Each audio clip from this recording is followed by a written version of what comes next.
Amis Vierges, bienvenue dans votre guidance du mois de novembre. Alors, ce mois-ci, je vous propose une guidance spéciale. Quelle est votre alchimie entre ombre et lumière? On est déjà quasiment mi-novembre. Les guidances arrivent un peu tardivement, mais c'est pas grave parce qu'on n'est pas sur un horoscope traditionnel où on va voir les énergies du mois, qu'est-ce qui se passe dans les différents domaines de votre vie. Mais pour ce mois de novembre, sous l'égide du Scorpion, j'avais envie de vous proposer un tirage spécial qui est en lien avec, vous savez, le Scorpion est traditionnellement associé à l'exploration des profondeurs, donc à aller voir ce qu'il y a un petit peu dans l'obscurité, quelles sont nos parts d'ombre, etc. Donc ça m'a inspiré un tirage qui va nous permettre d'aller voir ce qui se passe actuellement dans votre élan conscient, mais aussi dans votre inconscient. Quelle est votre part d'ombre, votre part de lumière? Comment tout ça crée un système, un équilibre? Et enfin, quelle est votre possibilité d'évolution actuelle? Que vous soyez donc Vierge, signe lunaire, solaire, ascendant, cette guidance est faite pour vous. Vous pouvez aller voir vos différents placements pour avoir une guidance plus personnalisée et pour explorer différents thèmes. Je précise que c'est effectivement, vous le savez, une guidance générale, donc prenez seulement si ça résonne, faites preuve de discernement et restez bienveillant si ça ne vous parle pas, ça ne peut pas toujours vous parler. Et puis je rappelle aussi qu'on n'est pas non plus sur un travail de l'ombre à proprement parler, puisque c'est un travail qui se fait de manière personnalisée, individuelle, mais en explorant ces différentes thématiques, il y a peut-être des éléments qui peuvent résonner pour vous et déclencher un travail réflexif et introspectif.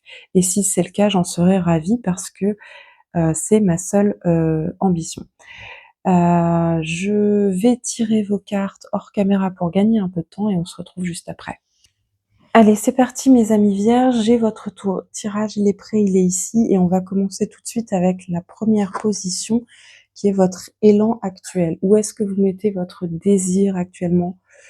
Où est-ce que vous portez votre volonté? Vers quoi vous dépensez votre énergie?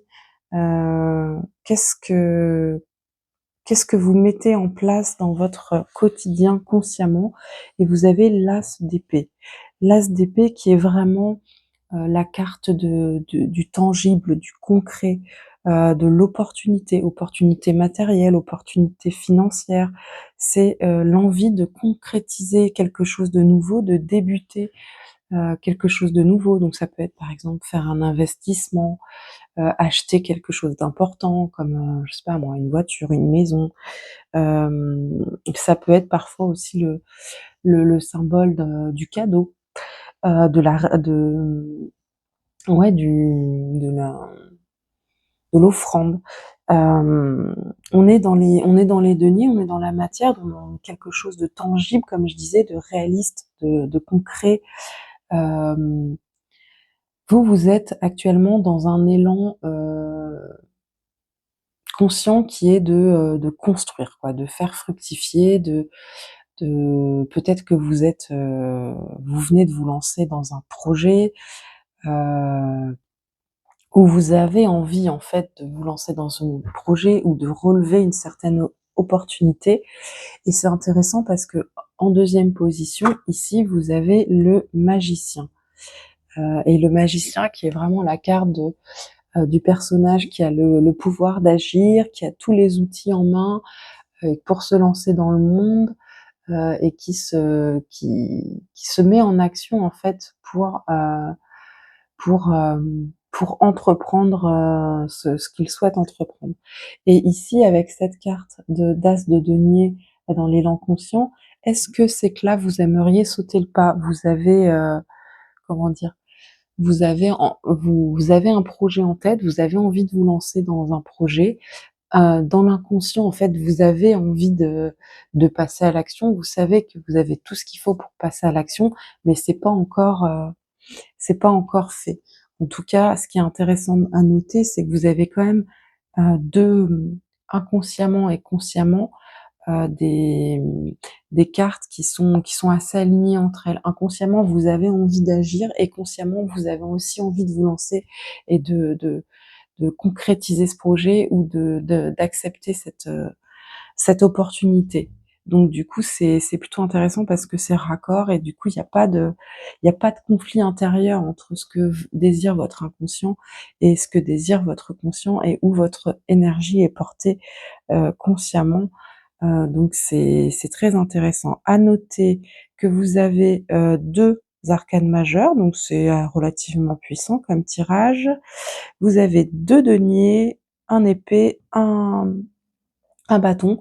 Donc ce mois-ci chez vous, il n'y a pas trop le domaine émotionnel, les sentiments qui entrent en jeu. Un bâton, ce qui est assez rare, je crois que j'ai presque fini tous les tirages. Vous êtes le premier signe qui a un bâton. C'est vrai que comme c'est un tirage assez introspectif, lié à nos évolutions en fait émotionnelles et mentales, il n'y a pas eu trop de bâtons dans les tirages. Vous avez quand même un bâton, mais c'est ce bâton-là que vous avez et c'est pas du tout étonnant que vous l'ayez en part de lumière puisque vous êtes des vierges. Et c'est pas du tout non plus étonnant que vous ayez donc en troisième position, qui est votre part d'ombre, la roue de fortune. Parce que la roue de fortune, c'est quelque part, c'est la carte du lâcher prise. C'est la carte qui nous dit je ne je, je, je ne peux contrôler que ce qui est en mon pouvoir. Il y a des choses qui ne sont pas en mon pouvoir, qui viennent de l'extérieur et qui sont incontrôlables, que je ne peux pas contrôler. La vie est faite de cycles, la roue tourne, il y a des hauts, il y a des bas. À un moment donné, les choses vont être bien, le lendemain, ça va pas être le cas. Et en bonne vierge, l'archétype de la vierge, c'est l'archétype de l'analyse. C'est un signe mercurien, c'est un signe donc qui réfléchit beaucoup, mais qui analyse beaucoup, qui est très métileux, méticuleux, méthodique. C'est un signe très mercurien, mais c'est quand même un signe terrien, c'est pas un signe d'air, c'est un signe de terre. Donc c'est un signe qui est dans la construction, dans l'ancrage, dans le dans le dans la production en fait, dans la planification, etc. Et donc tout ce qui est de l'ordre de l'aléatoire, du hasard, de l'incontrôlable, c'est pas quelque chose que ce que vous aimez. Et peut-être que si vous avez cette roue de fortune dans le en part d'ombre, c'est parce que dès que les choses vous échappent, dès que le scénario ne se passe pas comme vous aviez prévu, dès que la situation vous est défavorable ou du moins qu'elle vous échappe, peut-être que vous essayez de lutter contre. Et lutter contre, qu'est-ce qui se passe quand on lutte contre? C'est qu'on va être dans un contrôle encore plus exacerbé. On va essayer de contrôler la situation, mais parfois il y a des choses qui ne sont pas contrôlables. Et en fait, plutôt que se battre contre, c'est un peu comme, j'ai envie de dire comme une vague en fait. Plutôt que vouloir la prendre de front et la traverser, parfois il vaut mieux se laisser, hop, embarquer dans le rouleau de la vague. C'est moins violent que de chercher absolument à rester debout et à la traverser. Et en fait, là, c'est un peu ça, c'est que parfois, il faut savoir lâcher prise. Il faut savoir aussi pas toujours être dans le contrôle. Il faut accepter que certaines choses nous échappent. Il faut accepter aussi que certaines choses soient pas décidées que par nous, par notre plan à nous, mais qu'on puisse être aussi dans une forme de compromis, hein. Il peut y avoir quelque chose aussi de l'ordre de la rigidité en fait, hein. Parfois quand on a des plans bien stricts, bien définis, on peut être rigide avec son environnement, on peut être rigide avec ses relations, son foyer, ses partenaires de vie, etc. Parce que du coup, non, moi j'avais prévu que les choses elles devaient se passer comme ça. Ah oui, mais moi en fait, j'avais pas prévu la même chose que toi dans ma tête, donc du coup il se passe ça. Et là, ça va tout de suite entrer dans le conflit, dans la résistance. Et parfois, il vaut mieux lâcher prise qu'entrer en résistance. C'est intéressant de se poser cette question. D'où vient ce besoin de contrôle? Est-ce que ça, est-ce que ça rassure? Est-ce que c'est parce que vous considérez que c'est la juste décision? Si oui, pourquoi vous considérez que votre décision est la meilleure, en tout cas a plus de valeur qu'une autre? Qu'est-ce qui est compliqué pour vous dans le compromis ou dans le lâcher prise? Est-ce que c'est une peur de l'inconnu? À quoi c'est lié tout ça? Ce besoin comme ça de oui, de planification, d'organisation et de contrôle sur les choses. Est-ce que c'est lié à de l'anxiété? Si oui, d'où ça vient, en fait? Peut-être remonter, en fait, essayer de vous poser la question, à quand ça remonte ce besoin de contrôle? Est-ce que vous avez toujours été comme ça? À quoi ça répond comme besoin, en vous? Qu'est-ce que ça rassure en vous? Qu'est-ce que ça dit de vos émotions et cetera? Ça peut Si ça résonne pour vous, ça peut être intéressant de se poser ce type de questions. On continue avec la quatrième carte qui est le 3 de bâton.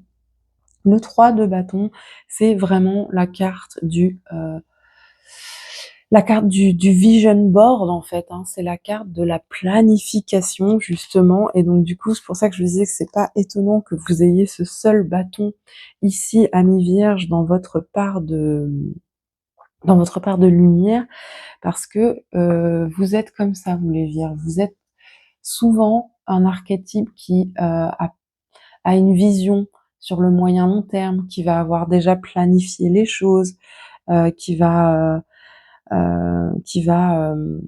se projeter, qui va planifier, qui voit le bout du chemin, qui sait par quelle étape elle doit passer, etc. Et donc, bah, ça, en fait, c'est ce qui vous aide, en fait, à contrebalancer ces revers de l'existence, quoi. C'est-à-dire que bah, la roue de fortune, voilà, elle tourne dans un sens ou dans un autre, et il y a des choses qui nous sont incontrôlables. Mais c'est pas grave, parce que en fait, c'est comme si vous aviez cette capacité toujours à rebondir et à réajuster votre plan. Bon bah c'est pas grave, finalement les choses elles sont comme ça. Alors du coup l'étape 1 ça va être ça, l'étape 2 ça va être ça, l'étape 3 ça va être ça. Ah mince, bah la roue elle a changé de champ. Bon bah c'est pas grave, l'étape 1 ça reste la même. Par contre l'étape 2 on va plutôt faire ça. Et vous avez cette capacité, en fait, cette capacité à chaque fois d'analyser la situation et de vous projeter dans la solution qui vous semble la plus pertinente pour vous, la plus efficace, la plus rationnelle. Donc ça, c'est une vraie ressource pour vous, c'est une vraie qualité, et c'est ce qui vous permet de maintenir un certain équilibre. Maintenant, on va continuer avec la carte numéro 5 qui est quel est l'équilibre entre tout ça? Et là, vous avez le 3 d'épée. Le 3 d'épée, c'est un peu la carte de la peine, c'est un peu la carte du cœur brisé, mais c'est aussi à l'inverse, et je pense que là, comme c'est l'équilibre en fait que vous arrivez à créer avec tout ça, c'est aussi la carte de la guérison, la carte de la résilience. C'est aussi la carte du fait d'être, comment dire, d'être aguerri en fait à c'est bon, j'en ai vu d'autres en fait. Voilà, c'est un peu la carte de j'ai vécu des choses difficiles, j'ai été blessée, j'ai développé une certaine force, une certaine résilience en fait, une capacité de guérison. J'ai Et ça m'étonne pas de vous, au sens où, pareil, toujours pareil, en bonne vierge méthodique, il y a quelque chose qui va pas, vous prenez le temps de l'analyser, vous prenez le temps de mettre en place les solutions adaptées, de penser vos blessures, de guérir, et c'est reparti. Et en fait, ça a développé en vous euh, une certaine capacité en fait à rebondir et une certaine résilience. C'est-à-dire que face à l'adversité, face à un obstacle, face à une difficulté, en fait, votre réaction, ça va être OK. J'en ai vu d'autres. J'ai déjà vécu ça par le passé. J'ai déjà vécu quelque chose comme ça, et j'ai déjà su y faire face. Et je vais trouver un plan. Et je sais par quelles étapes je vais passer. Il va y avoir cette étape, cette étape, cette étape, et je vais m'en sortir. Donc c'est plutôt voilà une manière assez saine de de trouver un équilibre. Après voilà, là c'est pas anodin, ce 3 d'épée qui sort ici, ça peut aussi montrer quand même que vous avez dû faire face quand même à voilà à des difficultés et à des choses douloureuses dans la vie particulièrement. Alors on a tous vécu des choses douloureuses, mais on va pas se mentir, il y a des gens pardon, qui en ont vécu plus que d'autres quand même. Et enfin, pour terminer, vous avez le chevalier de Pentacle et du coup, bah, là encore, pas du tout étonnant. Signe terrien, chevalier de denier, c'est le chevalier le plus lent du tarot, c'est celui qui prend son temps, il est pragmatique, il est méthodique, il est méticuleux, il a une vision à long terme et il y va, comme je disais, il a un plan et il le mène step by step et il le mène à son terme. Et donc vous, là, vous êtes vraiment avec cet as de denier ici en élan conscient. Je pense que vous avez envie et vous allez vous lancer dans un nouveau projet, peut-être un achat de maison, quelque chose en particulier quand même de peut-être matériel et d'assez conséquent dans votre vie, et vous allez tout mettre en place. Vous avez capacité désormais pour mener à terme, pour mener à bien ce projet-là. Très bien. Allez, je vous tire une petite carte. Waouh, du tarot des anges.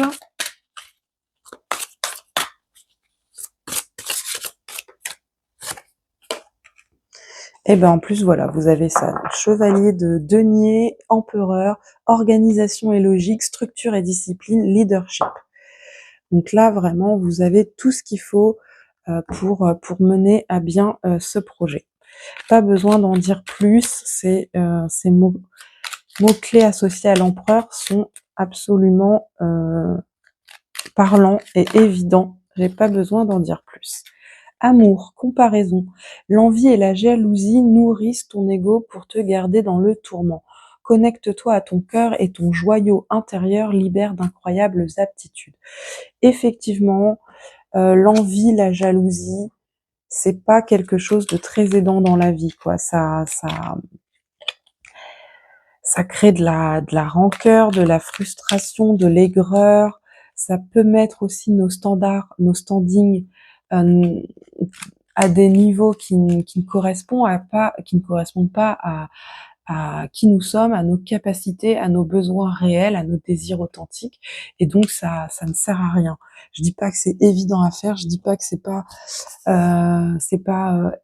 ça nous arrive pas à tous par moment d'être un peu envieux ou jaloux d'une situation ou d'une personne, mais c'est vrai que dans l'absolu, on va pas se mentir, on le sait, ça apporte pas grand-chose, c'est pas très utile et c'est même souvent plutôt délétère pour notre bien-être et notre santé mentale. Voilà mes amis vierges, j'espère que cette guidance vous a plu. Si oui, n'hésitez pas à me laisser à liker la vidéo parce que ça m'aide beaucoup au niveau de l'algorithme YouTube à diffuser plus largement la vidéo. Vous pouvez aussi me laisser un petit commentaire pour, euh, pour rebondir sur cette guidance si vous en avez envie. Et puis si vous découvrez seulement la chaîne avec cette vidéo, eh bien abonnez-vous pour suivre les guidances futures. Je vous remercie de m'avoir suivi jusqu'ici. Je vous souhaite un très beau mois de novembre et je vous dis à bientôt. Ciao!